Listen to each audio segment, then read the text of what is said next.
let's talk about a PPM or private placement memorandum, because the reason you are valuing the intellectual property in your company is to put it in the PPM, which stands for private placement memorandum. That is simply a document that tells potential investors how much the company is worth.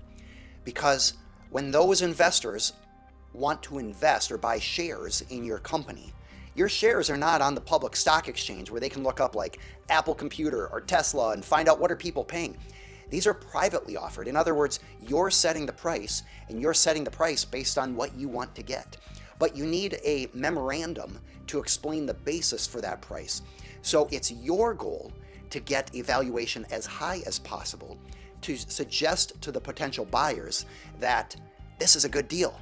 If you spend $10,000 in stock in this private company, you're getting a good deal because the intellectual property is very worthwhile. But you, as an owner of the company and a seller of the stock, let's say things don't go as planned. And after an investor buys into your company, they say, hey, that intellectual property wasn't worth as much as you said it was.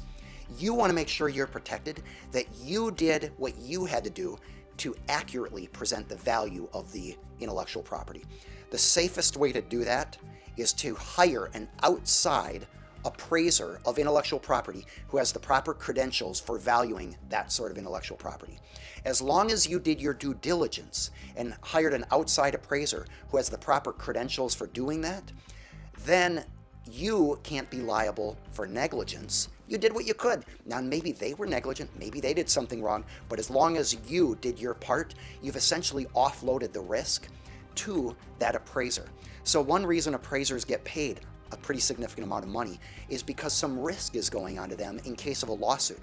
If the shareholders who buy into your company based on those statements later complain that those statements were inaccurate, they can potentially go after the appraiser for negligence. Now, the appraiser then will also push off some of that risk by getting an insurance policy in case they ever get sued.